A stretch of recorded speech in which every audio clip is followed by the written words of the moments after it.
They were meant to say their vows. But by nightfall, both the bride and the groom were dead. Everyone thought it was a tragic accident. But when someone opened the guest book, they found something that changed everything. Please drop your location in the comments. I love knowing where my viewers are watching from. Let's get into the story. There were 2 coffins where there should have been a dance floor. The white petals that were meant to line the aisle now floated across the marble tiles. They moved gently, like they didn't understand that this day had changed. A soft breeze pushed them from one side of the room to the other. The guests were quiet. Nobody touched the food. Nobody looked at each other for too long. The music had stopped playing almost 2 hours ago. No one had gone home. People were still sitting there, on gold-rimmed chairs, at half-decorated tables, dressed for celebration but frozen in something else. Confusion, shock, maybe even guilt. The bride's mother sat in a corner, her head bent low, her hands folded over a handkerchief that was already soaked. Her husband stood by the bar, talking to no one, staring at the wall as if waiting for it to give answers. The groom's older brother hadn't moved since he dropped his glass on the floor. He just sat there, staring at his hands like he didn't know what they were. It wasn't just the death that made it strange. It was how it happened. They had just finished their first dance. Nadia, the bride, still had her heels on. Her veil was pinned perfectly. Remy, the groom, still had his suit buttoned up, his tie neat. They looked perfect when they fell. One minute they were laughing. The next minute their bodies hit the ground. First him, then her. At first, people thought it was part of the show. Maybe a joke or a planned surprise. But when the DJ stopped the music and someone screamed, reality set in. And it hasn't left since. No one could explain it. The paramedics came, checked pulses, tried everything. But both of them were gone before help arrived. No bruises, no blood, just silence. They were only in their 20s. Young, healthy, in love. Or at least that's what everybody thought. Some guests left once the police started asking questions. But most stayed. Some were still sitting in shock. Some wanted answers. A few had started guessing already. Maybe it was food poisoning. Maybe a faulty electrical wire. Maybe stress. But some people looked at the wine glasses, because they fell right after the toast. A cousin said she saw Remy look inside his glass before drinking. Another said Nadia winced a little when the wine touched her lips. But that was just talk. Nobody knew what was true and what wasn't. And in that silence, more and more eyes went to the table where the wine had been poured, to the row of bottles that stood half empty, to the few glasses that were never touched, and to the guest book, the one Nadia insisted on having. It sat by the entrance, open, waiting. Someone eventually walked up to it. A girl in a peach dress. Her heels made sharp clicks on the floor as she crossed the hall. She paused near the table, looked around, then reached out and turned a page. The first page had names and wishes. Congratulations, Mr. and Mrs. Wishing you a lifetime of happiness. May your love last forever. The usual things people write. The second page had a message that didn't sound like the others. It was written in small, neat letters. No signature. No heart emojis. Just words. You know what you did. And today, everyone will know too. The girl blinked. Then read it again. And again. She turned to the closest waiter. Whispered something. He frowned. Looked down at the book. Then turned pale.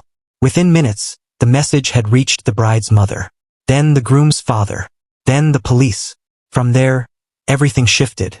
The story of a happy couple dying on their wedding day became something else. A question. Who wrote the note? And what had they done? Everyone who stayed behind wanted to know. But no one wanted to ask first. Because asking meant you might already know something. And knowing something meant you were hiding something. That's when people started remembering. Little things. Conversations from weeks before. Arguments that seemed small at the time. The way Nadia sometimes got quiet during planning meetings. The strange call Remy once got that made him leave dinner without finishing his food. They remembered how the couple met. 5 years ago, at a friend's party. Remy had just started his logistics company. Nadia was in law school. He spilled wine on her dress. She laughed instead of getting angry. That's what made him fall for her. That's what he used to say anyway. They dated for 2 years, broke up for 1, got back together last Christmas. Everyone said they were meant to be, but maybe not everyone believed it. Now people were starting to wonder about that 1 year apart. What happened during that time? Why did they break up? And more importantly, why did they get back together so suddenly? The girl in the peach dress still stood near the guestbook. She wasn't just any guest. Her name was Leo.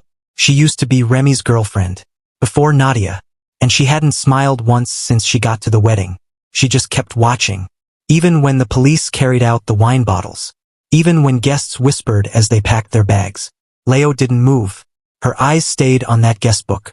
On the message. On the memory of Remy. She had dated him for 2 years. Nobody knew why they ended.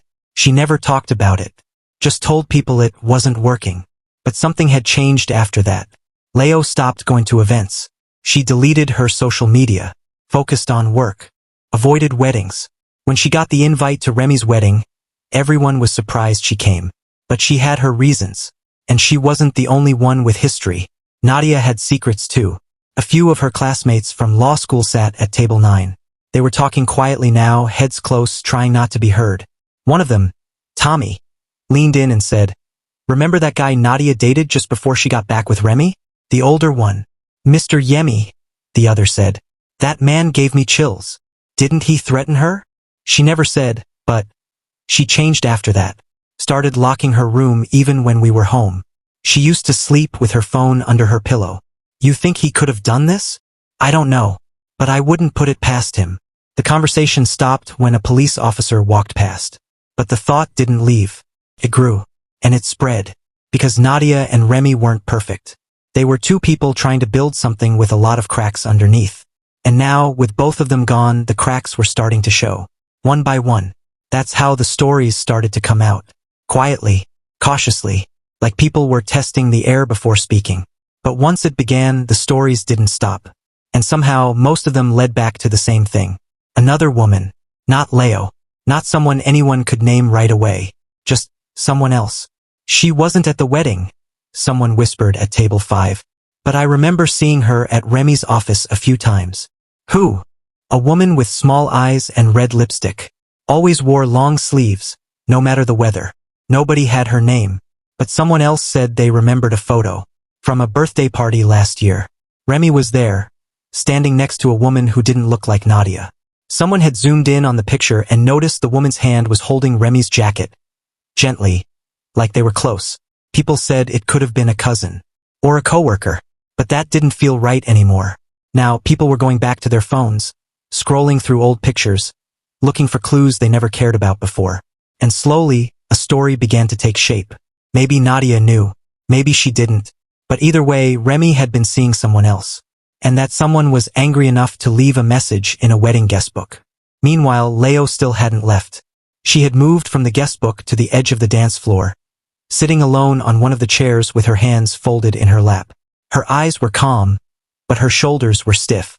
A police officer came to sit beside her. "You were close to the groom?" he asked. "I was." "You dated him?" She nodded. "Did you two speak recently?" "No." "Why did you come today?" Leo turned to him slowly. "I needed to see something for myself." The officer raised a brow. "What did you need to see?" She looked back at the wineglass on the table. If he was really happy. That question lingered in the officer's mind long after Leo walked away. It wasn't just about happiness anymore. Something deeper was at play. And the more they dug, the more tangled everything became. They found Remy's journal in the hotel suite he shared with Nadia. It was in the drawer beside the bed, under a folder filled with honeymoon plans and resort brochures. Most of the pages were normal lists, notes, meetings, but tucked near the middle was a page that stood out. There were no dates, just 5 lines written in black ink. "I made peace with it. Some things don't need to be fixed. She thinks she knows everything, but she doesn't. I just need to get through the wedding. After that, I'll make it right." The detective read those words 3 times. They didn't sound like a man in love. They sounded like a man who was trapped. Back at the venue, guests were finally leaving. But not all of them. A small group had stayed behind, waiting for answers they couldn't explain. One of them was Ao, Remy's childhood friend and best man. He hadn't spoken to anyone since it happened. He stood near the bar, holding the same glass he had poured hours earlier. Someone walked up to him. It was Zainab, Nadia's cousin. She had grown up with Nadia, knew her better than most. Her voice was low when she spoke. "Did you know?"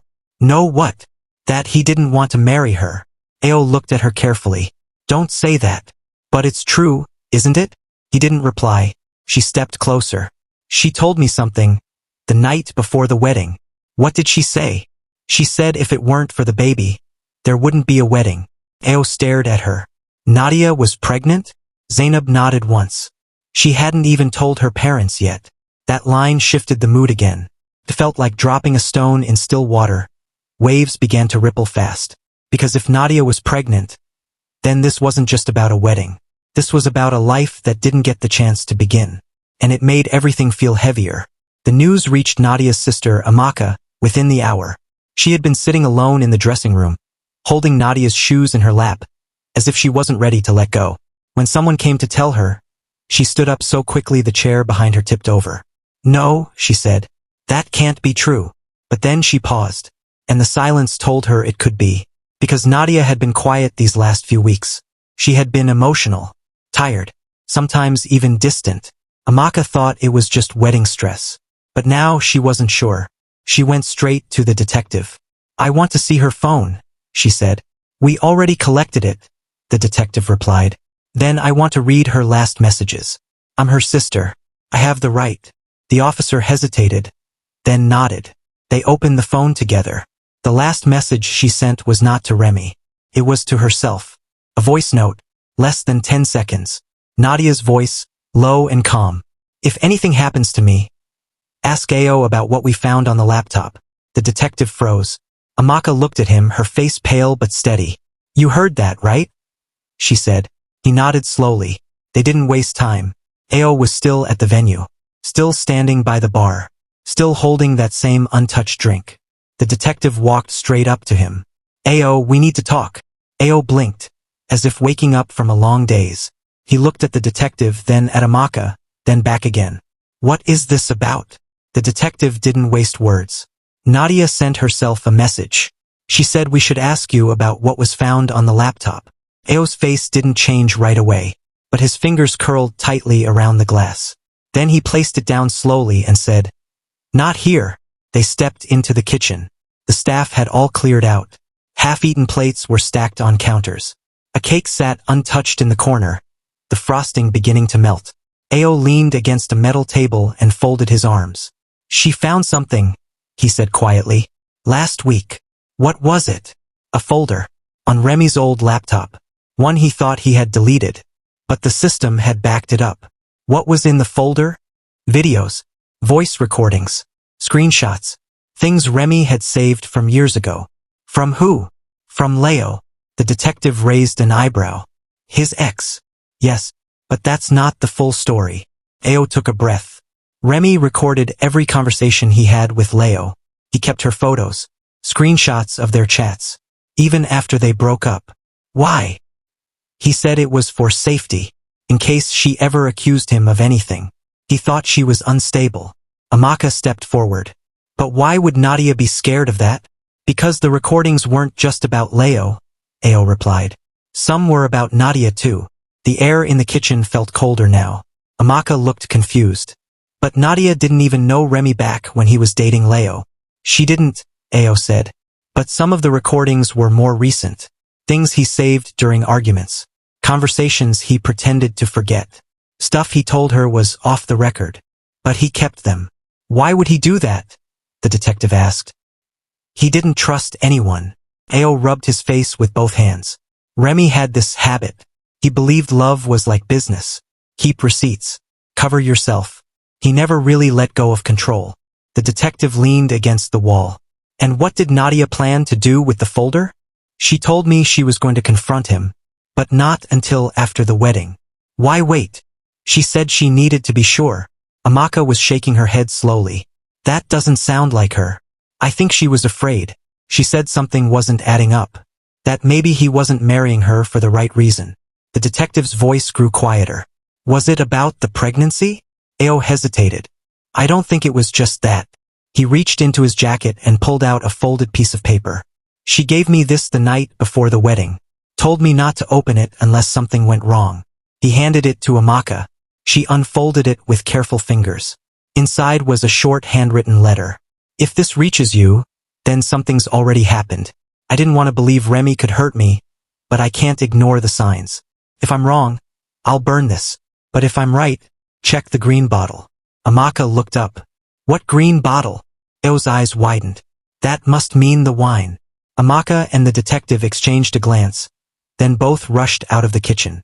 The wine table was already marked off by police tape, but nobody had taken the bottles away yet. There were 5 of them, dark green, identical. 3 were unopened. 2 were half empty. The detective looked for the one with a tiny chip on the neck. The one Nadia and Remy had used during the toast. It was still there. He picked it up carefully, holding it by the base. We need to test this, he said. Amaka stared at the bottle like it was something alive. You think he planned it? She asked. I don't know yet. But why would he poison himself too? Maybe he didn't. The detective signaled to an officer nearby. Call the lab. Priority test. I want to know exactly what was in this bottle. They placed it in a sealed bag and took it out through the back entrance. Amaka followed in silence. As they waited outside, the wind picked up again. Petals danced across the ground, same as earlier, but now they looked more like ashes. I just don't understand, Amaka said after a while. Remy didn't seem like that kind of person. They never do, the detective replied. Behind them, the church doors opened. It was Zainab again. She held a small card in her hand. You need to see this, she said. What is it? It was left under Nadia's chair. She passed it over. It was the size of a wedding tag. On the back, someone had written in ink. He wasn't the only one who lied. The funeral came 2 days later. It was held in the same church where they were meant to marry. The chairs were rearranged. The flowers were new. But the air still felt the same, stuck somewhere between disbelief and quiet dread. 2 caskets stood at the front. Side by side, the ceremony was short. A few songs, a few speeches. Nadia's father broke down halfway through his reading. Remy's mother didn't speak at all. But the strangest part wasn't what happened during the funeral. It was who showed up. She walked in during the last hymn, late, wearing all black, with a hat that covered most of her face. Only a few people noticed her, but the ones who did couldn't look away. It was the woman from the picture, the one people had seen with Remy last year. She sat at the back, alone, didn't cry, didn't sing, just watched. When the service ended, most people filed out quietly, but Amaka saw her, and followed. Outside, the woman lit a cigarette near the parking lot. Amaka stepped up. Who are you? The woman didn't look surprised. She took a long drag, then said, You're her sister? Yes. I liked Nadia. She was strong. But you knew Remy. The woman dropped her cigarette and stepped on it. Yes. For how long? The woman finally looked her in the eyes. 3 years. Amaka's jaw clenched. But he and Nadia got back together less than 2 years ago. I know, the woman replied. Her voice was steady. She wasn't embarrassed. She wasn't defensive. She was just tired. He never really ended things with me. Said it was complicated. Said he needed time. Amaka stared at her. And you believed him? I did. Until the wedding invitation came in. You were invited? The woman shook her head. No. But I found out anyway. People talk. So you came to the funeral. To do what? Mourn? Or feel better? The woman didn't answer. Instead, she reached into her purse and handed Amaka a flash drive. What's this? A copy of our last call. 1 week before the wedding. Amaka narrowed her eyes. Why would I need this? Because it proves he wasn't who you think he was. Then she turned and walked away. No name, no number. Just left the truth sitting in Amaka's hand like it weighed nothing. Amaka didn't wait. She took the flash drive straight to the detective. They plugged it into a laptop at the station. 1 folder. 1 audio file. It began with Remy's voice. You can't call me like this. Not now. Then the woman's voice. I want answers. You said we had a plan. Things changed. You're marrying her out of pity, aren't you? She's pregnant. I didn't plan that. You said you still loved me. I can't do this now. If she finds out. Click. The audio cut there. The detective leaned back in his chair. Looks like Nadia did find out.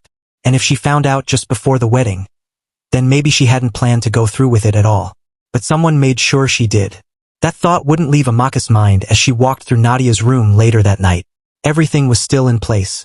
The bouquet she never held, the perfume she never wore, her veil draped carefully over the dresser. Amaka sat on the edge of the bed. She opened Nadia's old scrapbook. The one they made together in university. A habit they shared, cutting out quotes, printing photos, writing down late-night thoughts. Most pages were filled with silly memories and holiday trips. But one page near the back was newer. It was glued in with fresh tape. The paper was thicker, and the handwriting wasn't playful like before. It was sharp, focused. Nadia had written, "If love needs silence to survive, it's not love, it's fear."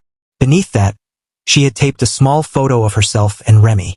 The edges were torn, like it had once been ripped in half. Amaka traced her finger over the photo. Then something caught her eye. A number, faintly written in pencil, almost invisible unless the light hit it just right. 3108. She checked Nadia's phone. Nothing matched. Then she opened her email. There it was. A draft. Unsent. Titled 3108. It read, "To whoever finds this, I didn't plan to say yes. Not until I was sure. I found out too much too late. But if I disappear or something happens to me, just know, he wasn't alone. And I wasn't either." Amaka's chest tightened. It wasn't just about Remy anymore. Someone else had a reason to keep this wedding going. Someone who knew the whole story. And still said nothing. Oh, the best man. He had been quiet through all of it. He'd answered questions. He'd helped with the police. He showed up to the funeral. But he never offered more than what was asked. Amaka found him at his apartment that evening. She didn't knock. She walked in and stood in the doorway, arms folded. "You knew." He looked up from the couch. "Amaka." "No, don't lie. You knew about the other woman. You knew about the recordings. You even knew she wasn't going to say yes." Ao stood slowly. "I didn't know she was going to die. But you knew something could go wrong." He looked down at the floor, then nodded. "I tried to stop it." "Stop what?" Remy was in too deep. He was scared, but he wouldn't call it off. He said Nadia would ruin him, that she had something on him. "So what did you do?" "I talked to her." "When?" "The night before the wedding." Amaka's eyes burned. "And what did she say?" "She asked me to help her leave." "Then why didn't you?" Ao swallowed hard. "She disappeared the next morning. I thought maybe she changed her mind. But she didn't." He looked at her now, regret written all over his face. "No, she didn't." The detective called that night. "The lab results are back," he said. "The wine was poisoned." Amaka closed her eyes. "Both bottles?" "No, just one." "Which one?" "The one Remy drank from." Amaka opened her eyes. "But Nadia drank too." "Yes," the detective said slowly. "But her toxicology came back clean. Whatever killed her wasn't in the wine." For the first time, Amaka didn't speak right away. She thought back to the guestbook. The note, the flash drive, the voice message on her phone. Remy was poisoned. Nadia was not. She was killed some other way. And suddenly, one question rose above the rest. If Nadia had planned to leave, why did she stay long enough to die?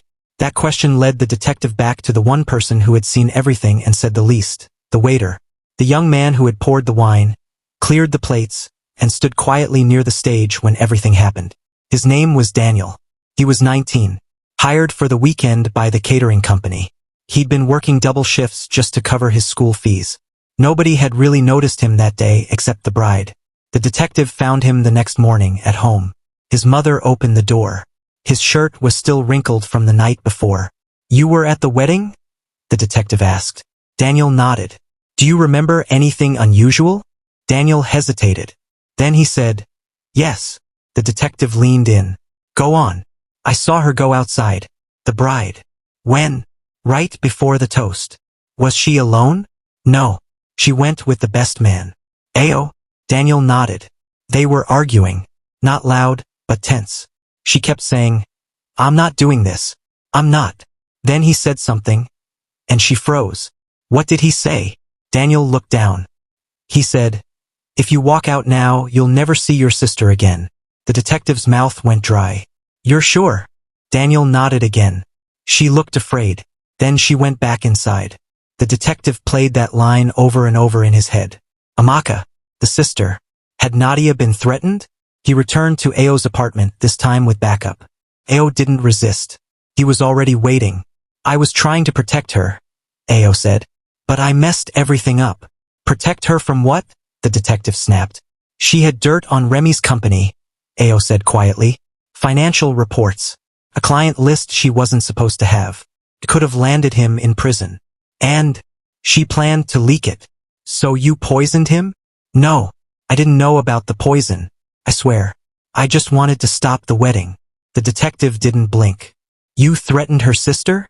Ao looked ashamed. I panicked. I told her if she left, things would happen. I didn't mean it. I thought if I scared her, she'd stay, and we could fix it afterward. You knew she was pregnant. He nodded. That's why I thought she'd listen. She didn't. Ao sat down on the floor. I didn't kill her, he whispered. But someone did. And at that moment, the detective's phone buzzed. It was the lab. Nadia's cause of death wasn't poison. It was suffocation. The detective closed the file and looked around. So Nadia had been killed. Quietly. Deliberately. No bruises. No struggle. Just stopped. He reviewed the timeline again. She had gone outside. Argued with Ao. Returned inside. Toasted. Collapsed. But she wasn't poisoned. So something happened between her coming back in and falling. He returned to the church. This time to speak with the woman who hadn't said much through any of it. Nadia's mother. She was in the family home, sitting beside a framed picture of her daughter in a graduation gown. Did she ever talk to you about backing out of the wedding? He asked gently. The mother shook her head. No, but I could tell she was scared.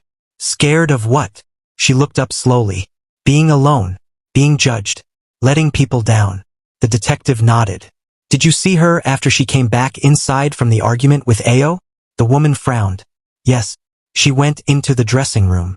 Was anyone with her? She hesitated. I was. I followed her. I thought she might faint. But when I got there, someone else was already inside. Who? She swallowed hard. Remy's mother. The detective drove to her house immediately. Remy's mother lived alone. A tall woman, quiet, often polite but always distant. She welcomed him inside without a word. I was told you were in the dressing room with Nadia before the toast. She nodded. Yes. What happened? I tried to reason with her. About. She was crying. Said she wasn't going through with it. Said everything was wrong. I told her she was just nervous. That all brides feel that way. And then, she said she knew about the other woman. About the recordings. She said she had a bag packed. She was leaving that night. The detective studied her. Then she died. I didn't touch her. But you were the last person to see her alive. The mother didn't blink. Then she said something strange. She wasn't supposed to drink the wine. What? She told me. She said she didn't drink it. She poured it into a plant. The detective frowned. Then how did she collapse? The mother didn't answer. Instead, she led him to a locked door near the back of the house. I found something, she said. After the funeral. Hidden in Remy's room. She unlocked the door. Inside was a small chest. Filled with notes, keys, and a tiny velvet box. Inside it, a wedding ring. With dried blood on the edge. With dried blood on the edge. The detective's hand shook as he picked it up. Where was this? He asked. In his drawer, Remy's mother replied. I was cleaning after the funeral. I didn't know what to make of it. He placed it in an evidence bag. The blood matched Nadia's type. They ran DNA. Confirmed what they feared. She had fought back. But not against Remy. There was one fingerprint on the inside of the ring band. The woman from the photo. She had been there. The ex. The one who gave Amaka the flash drive. Who said she liked Nadia. Who showed up late to the funeral. She had been inside the dressing room, too. Before anyone else. Surveillance showed her slipping in from the staff door. Just minutes before the toast. The motive? She thought Remy was coming back to her. Until she found the ring meant for Nadia's finger. That was the final straw. She snapped. The coroner confirmed it. Nadia had been smothered. Quickly. Quietly. Just enough to stop her heart. She was arrested 2 days later. She didn't cry. She didn't fight. She just said, he promised me everything. Remy's death? An accident. The poison wasn't meant for him. It was meant for Nadia. Switched bottles. Wrong glass. Wrong victim. In the end, both died because of secrets. And silence. But from that silence, something grew. Amaka started a foundation in Nadia's name. For women trying to escape manipulative relationships. For women told to stay quiet, for the sake of family. For women who saw the signs and chose to speak. She stood at the opening ceremony months later, held the mic, looked out at the room, and said, "Nadia tried to leave. That means she fought. And that's how I'll remember her. A sister, a bride, a woman who deserved more, a woman who, even in her final moment, tried to choose herself. And now, she would never be forgotten."